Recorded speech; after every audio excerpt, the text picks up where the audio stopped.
നമസ്കാരം, എല്ലാവർക്കും റെഡ് റോസസിലേക്ക് സ്വാഗതം. ഇന്ന് നമുക്ക് എളുപ്പത്തിൽ പണി തീരാൻ വേണ്ടിയിട്ട് ഒരു സീക്രട്ട് ഞാൻ നിങ്ങളോട് പറഞ്ഞു തരാം. എങ്ങനെയാണ് അടിപൊളിയായിട്ട് തേങ്ങ വറുത്ത് വെക്കണത് എന്ന്. അത് നമുക്ക് കുറേ ദിവസം ഇരിക്കും. ഒരു നല്ലൊരു ഗ്ലാസ് ജാറിൽ ഇട്ട് വെച്ചാൽ മതി. ആ തേങ്ങ നനഞ്ഞ സ്പൂണൊന്നും ഇട്ടിട്ടില്ല വെച്ചാൽ അത് ഫംഗസ് ഒന്നും വരില്ല. അപ്പോൾ നമുക്ക് സാമ്പാറിലേക്കും വറുത്തരച്ച കറിയിലേക്കും ഒക്കെ നമുക്ക് ഈ തേങ്ങ എടുക്കാം. പെട്ടെന്ന് പണി കഴിയും ചെയ്യും. അപ്പോൾ നമുക്ക് എങ്ങനെയാണ് ആ തേങ്ങ വറുക്കണത്, അതിൻ്റെ പാകം എത്രയാണ് എന്നൊക്കെ എൻ്റെ വീഡിയോയിലൂടെ നിങ്ങൾക്ക് പറഞ്ഞു തരാം. ഇനി നമുക്ക് അടുക്കളയിലേക്ക് പോകാം. ഒരു 4 നാളികേരം ചിരവിയതുണ്ടത്. നമുക്ക് ഇത് കുറച്ച് ദിവസം കേടുകൂടാതെ ഇരിക്കാൻ വേണ്ടിയിട്ട് എങ്ങനെയാണ് വറുത്തെടുക്കേണ്ടത് നോക്കാം. അതിൽ ഞാൻ കറിവേപ്പില ഇട്ടിട്ടുണ്ട്, നാളികേരം, കുറച്ച് വെളിച്ചെണ്ണ നടുഭാഗത്ത് ഒഴിച്ചു കൊടുക്കാം. ഈ നാളികേരം തന്നെ വെളിച്ചെണ്ണയാണ്, അത് കാരണം കുറച്ച് വെളിച്ചെണ്ണയും വേണ്ട കേട്ടോ. അത് അടിയിൽ പിടിക്കില്ല. ഇത് കുറച്ച് മൂത്ത് കഴിഞ്ഞാൽ നമുക്കിതിലേക്ക് കുറച്ച് മഞ്ഞൾപ്പൊടി ആഡ് ചെയ്യാം. അപ്പോൾ എത്ര മൂപ്പാവുമ്പോഴാണ് മഞ്ഞൾപ്പൊടി ഇടേണ്ടതെന്ന് ഞാൻ നിങ്ങൾക്ക് പറഞ്ഞുതരാം. ഇത് കൈവിടാതെ ഇളക്കും വേണം. അപ്പോൾ നമുക്ക് നാളികേരം വറുത്തെടുക്കാം.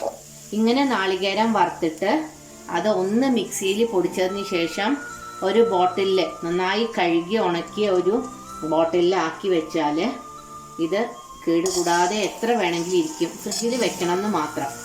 അതുപോലെ തന്നെ നനഞ്ഞ സ്പൂണൊന്നും ഉപയോഗിക്കരുത്. നല്ല ഉണങ്ങിയ ഒരു സ്പൂണോ കയ്യിലോ മാത്രമേ ഉപയോഗിക്കാവൂ ഇത് എടുക്കുമ്പോൾ, അല്ലെങ്കിൽ പൂത്ത് പോകും കേട്ടോ. അപ്പോൾ നമുക്കിതൊന്ന് വറുത്തെടുക്കാം. അപ്പം നമ്മുടെ തേങ്ങയുടെ മൂപ്പ് ഒരുവിധം ആയി തുടങ്ങി. അതിലേക്ക് നമുക്ക് കുറച്ച് മഞ്ഞൾപ്പൊടി ഇട്ട് കൊടുക്കാം കേട്ടോ. ഇനിയും ആവണം, എന്നാലും ഒരു പകുതിയായി.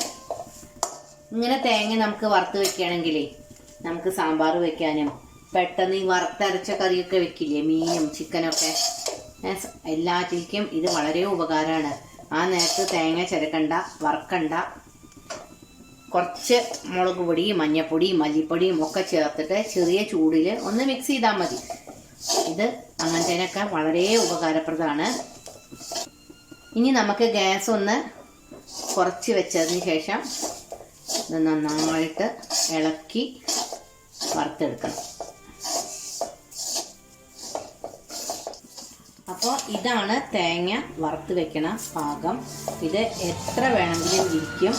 നല്ല എയർ ടൈറ്റ് ആയിട്ട്. ഇതോ നന്നായി തണുത്തതിന് ശേഷം എയർ ടൈറ്റ് ആയിട്ടുള്ള ഒരു ജാറിൽ ആക്കിയിട്ട് നമുക്ക് ഫ്രിഡ്ജിൽ സൂക്ഷിക്കാം. അപ്പോൾ എത്ര കാലം വേണമെങ്കിൽ ഇരിക്കും. നനവ് പാടില്ല, നനഞ്ഞ സ്പൂൺ ഇടരുത്. അപ്പോൾ കാറിപ്പോവും, ഒരു തരം കാറിലുണ്ടാവും. അപ്പോൾ ഇത്ര മതി. ഇനി നമുക്ക് തണുത്തിട്ട് ഇതൊരു പ്ലാസ്റ്റിക് കണ്ടെയ്നറിലേക്ക് ആക്കാം.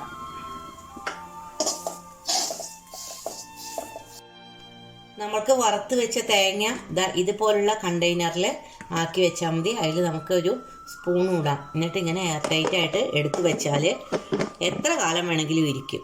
നനവുള്ള സ്പൂണൊന്നും ഇടാതെ ഇരുന്നാൽ ഒരു 6-7 മാസം വരെയൊക്കെ ഇത് ഇരിക്കും. പെട്ടെന്ന് സാമ്പാറും വറുത്തരച്ച കറി ഉണ്ടാക്കാനൊക്കെ വളരെ ഈസിയാണ്. എല്ലാവരും ഇത് ട്രൈ ചെയ്തോളൂ.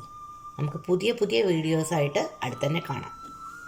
പുതിയ വീഡിയോസുമായിട്ട് ഞാൻ നിങ്ങളുടെ മുമ്പിൽ വരുമ്പോൾ നിങ്ങൾക്ക് എന്തെങ്കിലും സജഷൻ ഉണ്ടെങ്കിൽ കമൻറ്റ് ബോക്സിൽ കൂടെ എന്നെ അറിയിക്കണം.